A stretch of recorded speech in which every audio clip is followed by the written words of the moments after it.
espaço.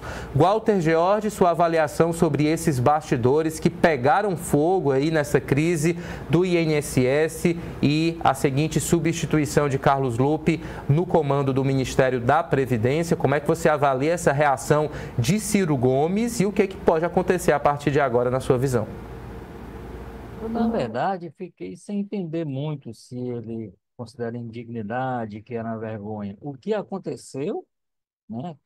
Ou se a forma como o PDT trabalhou se ele está se indignando com o fato do PDT ter aceitado indicar alguém para a vaga do Lupe, ou se ele estava falando que ele até hoje não deu uma opinião que se conheça, e aí também não está expressa, sobre o escândalo em si, né, que envolveu um aliado muito próximo dele. Ele é muito crítico com os escândalos no governo, com o próprio governo, é muito crítico do governo Lula, e claro que ele tem total direito disso, né?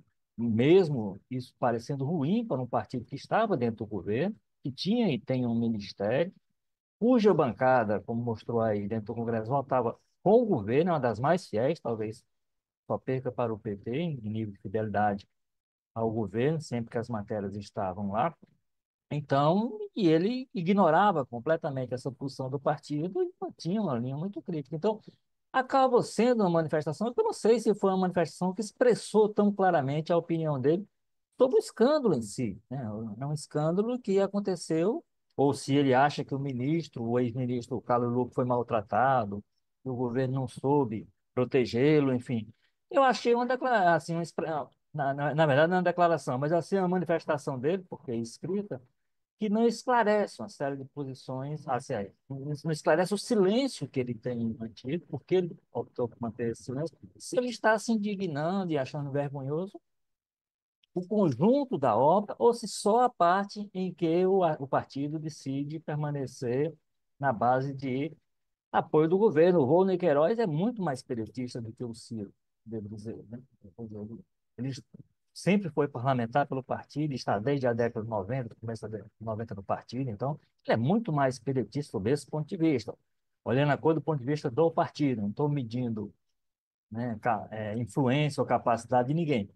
Mas para falar e agir pelo partido, eu acho que o Volney é muito mais, digamos assim, credenciado do que o Ciro. E é uma pessoa que estava na transição, é ligada ao Lupe. Então, a solução que talvez atenda ao próprio Lupe, que ele já tinha percebido que a situação dele era politicamente insustentável, né? A gente tinha uma situação em que ele não conseguia mais se defender. Então, ele ia ficar lá.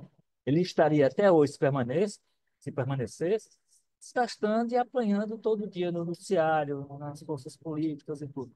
Então, a solução que tirou o grupo de foco, tá aí há 2 ou 3 dias que se fala muito pouco nele, né?